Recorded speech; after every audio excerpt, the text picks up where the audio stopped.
हर हर महादेव दोस्तों।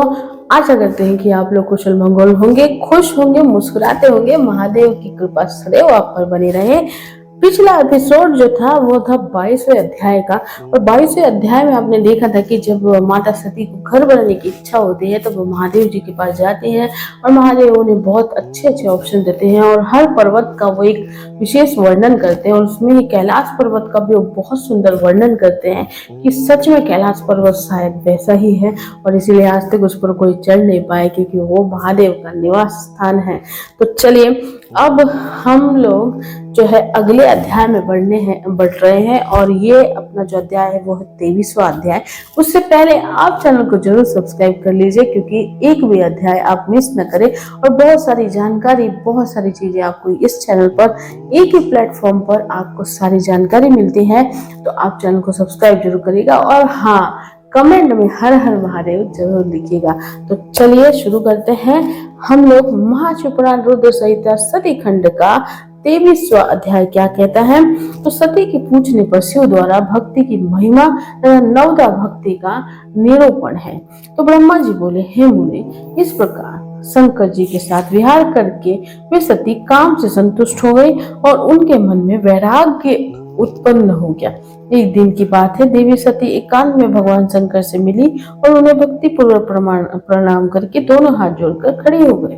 भगवान शंकर को प्रसन्नचित जानकर विनय भाव से दक्ष कुमारी सती कहने लगी। सती बोली, हे देवादिदेव, हे महादेव, हे करुणा सागर, हे प्रभु, हे दीनों द्वार परायण, हे महायोगी, मुझ पर कृपा कीजिए। आप परम पुरुष हैं, इस जगत के स्वामी हैं, रजोगुण तमोगुण एवं सत्वगुण से परे हैं, निर्गुण हैं, सगुण भी हैं, सबके साक्षी हैं, निर्विकार है और महाप्रभु है।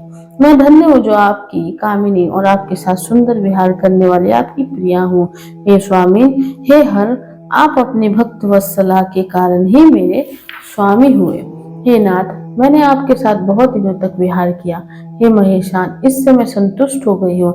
अब मेरा मन उधर से हट गया है। हे देवे, अब मैं परम तत्व का ज्ञान प्राप्त करना चाहती हूँ जो सुख प्रदान करने वाला है तथा हे हर, जिसको जान लेने पर समस्त जीव संसार दुख से अनायास ही उदार प्राप्त कर लेते हैं। हे नाथ, जिस कर्म का अनुष्ठान करके विषयी जीव भी परम पद को प्राप्त कर लेता है तथा पुनः संसार बंधन में नहीं पड़ता है, उस परम तत्व को आप बताइए, मुझ पर कृपा कीजिए। ब्रह्मा जी बोले, हे मुनि, इस प्रकार आदि शक्ति महेश्वरी सती ने केवल जीवों के उद्धार के लिए उत्तम भक्ति भाव से भगवान शंकर से इस प्रकार प्रश्न पूछा। तब इसे सुनकर स्वेच्छा से शरीर धारण करने वाले तथा योग के द्वारा भोग से विरक्त चित्त वाले स्वामी शिव जी अत्यंत प्रसन्न होकर सती से कहने लगे। शिव जी बोले, हे देवी, हे दक्ष नंदिनी, हे महेश्वरी, सुनो, मैं उस परम तत्व का वर्णन करता हूँ जिससे वासना वृद्ध जीव तत्काल मुक्त हो जाता है। हे सती, तुम विज्ञान को परम तत्व जानो। विज्ञान वो है जिसके उदय होने पर मैं ब्रह्मा हूँ ऐसा दृढ़ निश्चय हो जाता है। ब्रह्मा के सिवा दूसरी किसी वस्तु का स्मरण नहीं रहता तथा उस विज्ञानी पुरुष की बुद्धि सर्वथा शुद्ध हो जाती है। हे प्रिय, वे विज्ञान दुर्लभ है। त्रिलोकी में उसका ज्ञाता कोई विरला ही होता है। वो जो और जैसा भी है सदा मेरा स्वरूप ही है, साक्षात परमात्मा परातर ब्रह्मा है। इस प्रकार के विज्ञान की माता केवल मेरी भक्ति है जो भोग और मोक्ष रूप फल प्रदान करती है। वो मेरी कृपा से सुलभ होती है। वो भक्ति 9 प्रकार की कही गई है। हे सती, भक्ति और ज्ञान में कोई भेद नहीं। भक्त और ज्ञानी दोनों को ही सदा सुख प्राप्त होता है। भक्ति के विरोधी को विज्ञान की प्राप्ति नहीं होती। हे देवी, मैं सदा भक्त के अधीन रहता हूँ और भक्ति के प्रभाव से जातिहीन नीच मनुष्य के घरों में भी चला जाता हूँ, इसमें संशय नहीं है। हे देवी, वो भक्ति 2 प्रकार की कही गई है, सगुण और निर्गुण। जो वेदी अर्थात शास्त्र विधि से प्रेरित और स्वाभाविक की भक्ति होती है वो श्रेष्ठ है और इससे भिन्न जो कामना मूलक भक्ति है वो निम्न कोटि की कही गई है। सगुण और निर्गुण भक्ति, ये दोनों प्रकार की भक्तियां नैशिष्ट की और अनिष्ट की भेद से 2 प्रकार की हो जाती है। नैशिष्ट की भक्ति 6 प्रकार वाली जाननी चाहिए और अनिष्ट की 1 ही प्रकार की कही गई है। विद्वान पुरुष विहिता और अविहिता आदि भेद से उसे अनेक प्रकार की मानते हैं। इन द्विविध भक्तियों के बहुत से भेद प्रभेद होने के कारण इनके तत्व का अनियंत्र वर्णन किया गया है। हे प्रिय, मुनियों ने सगुण और निर्गुण दोनों भक्तियों के 9 अंग बताए हैं। हे दक्ष नंदिनी, मैं उन 9 अंगों का वर्णन करता हूँ, तुम प्रेम से सुनो। हे देवी, श्रवण कीर्तन स्मरण सेवन दास्य अर्चन सदा मेरा वंदन सख्य और आत्मसमर्पण विद्वानों ने भक्ति के ये 9 अंग माने हैं। हे शिवे, इसके अतिरिक्त उस भक्ति के बहुत से उपांग भी कहे गए हैं। हे देवी, अब तुम मन लगाकर मेरी भक्ति के 9 अंगों के पृथक पृथक लक्षण सुनो, जो भोग तथा मोक्ष प्रदान करने वाले हैं। जो स्थिर आसन पर बैठकर तन मन आदि से मेरे कथा कीर्तन आदि का नित्य सम्मान करते हुए प्रसन्नता पूर्वक अपने स्वर्ण पटों से उसका पान किया जाता है, उसे श्रवण कहते हैं। जो हृदयाकाश के द्वारा मेरे दिव्य जन्म एवं कर्मों का चिंतन करता हुआ प्रेम से वाणी द्वारा उनका उच्च स्वर से उच्चारण करता है, उसके इस भजना साधन को कीर्तन कहा जाता है।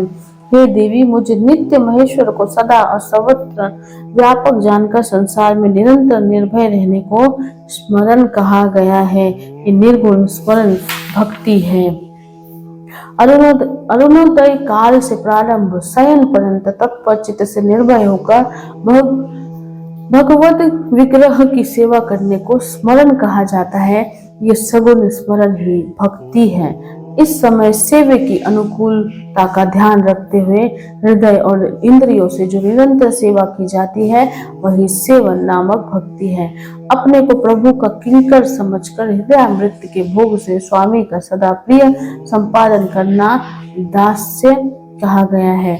अपने को सदा सेवक समझकर शास्त्र विधि से मुझ परमात्मा को सदा प्राण आदि 16 उपचारों का जो समर्पण करना है, उसे अर्चन कहा गया है। वाणी से मंत्र का उच्चारण करते हुए तथा मन से ध्यान करते हुए 8 अंगों से भूमि का स्पर्श करते हुए जो इष्ट देव को अष्टांग प्रणाम किया जाता है, उसे वंदन कहा जाता है। ईश्वर मंगल अमंगल जो कुछ भी करता है, वो सब मेरे मंगल के लिए ही है, ऐसा दृढ़ विश्वास रखना सख्य भक्ति का लक्षण है। देह आदि जो कुछ भी अपनी कही जाने वाली वस्तु है, वो सब भगवान की प्रसन्नता के लिए उन्हीं को समर्पित करके अपने निर्वाह के लिए कुछ भी बचा कर न रखना अथवा निर्वाह की चिंता से भी रहित हो जाना, वो आत्मसमर्पण है। मेरी भक्ति के ये 9 अंग है जो भोग तथा मोक्ष प्रदान करने वाले हैं। इनसे ज्ञान प्रकट हो जाता है तथा ये साधन मुझे अत्यंत प्रिय है। मेरी भक्ति के अनेक उपांग भी कहे गए हैं, जैसे बिल्व आदि का सेवन इनको विचार से समझ लेना चाहिए।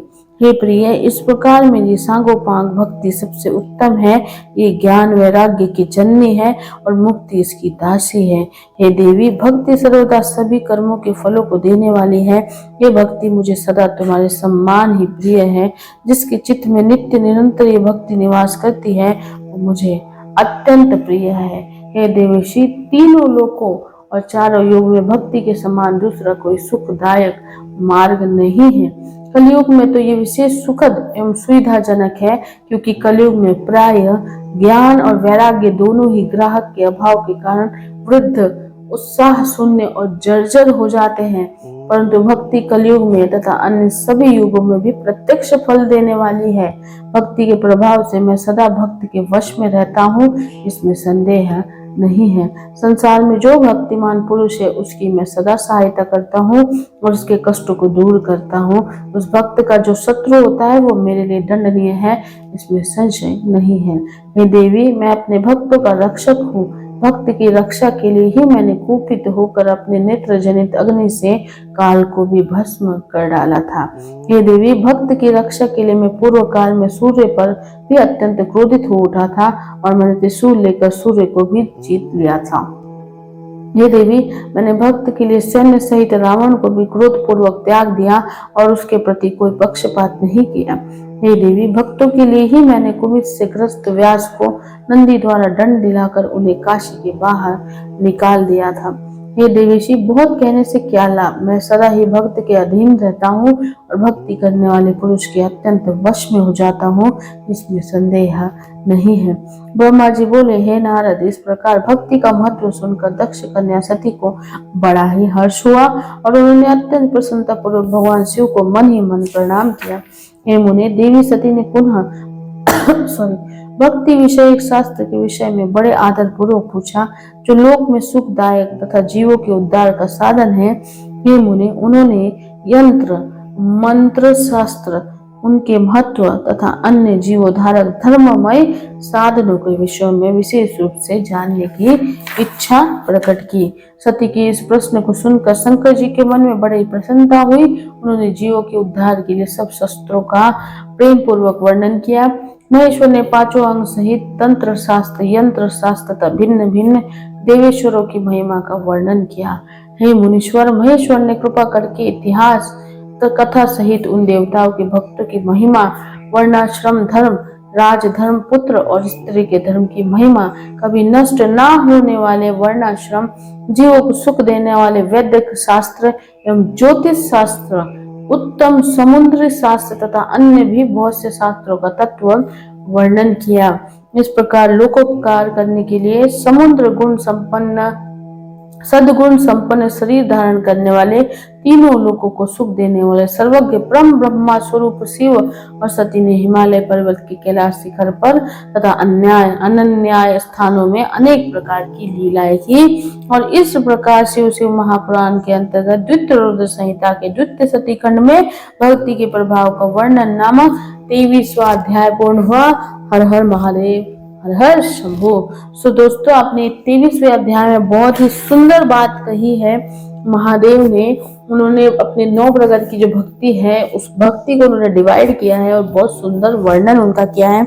उसके नीचे एक छोटा सा पंक्ति दिया हुआ, वो भी हम आपके लिए पढ़ेंगे।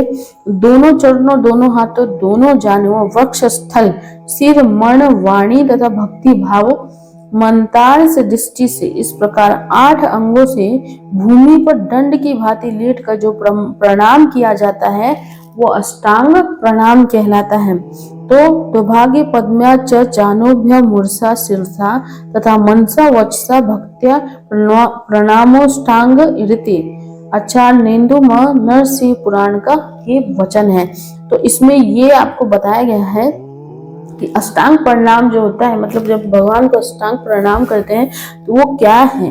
तो दोनों चरण, जब हमारे दोनों पैर, दोनों हाथ, दोनों जानुए, मतलब ये दोनों कोहनी, वक्ष स्थल, ये जो हमारा हृदय है, सर, हमारा सर जो है, मन, वाणी तथा भक्ति भाव मंतात्र से दृष्टि से इस प्रकार 8 अंगों से भूमि पर दंड की भांति लेट कर जब हम प्रणाम करते हैं तो उसे अष्टांग प्रणाम कहते हैं। तो मतलब हमारे जो पूरे शरीर है, हमारा पूरा धरती पर होना चाहिए और हम उस धरती पर लेट कर हम महादेव को या अपने इष्ट को या हम किसी को भी प्रणाम करते हैं भगवान को, उसे ही पूर्ण आत्मसमर्पण कहा जाता है।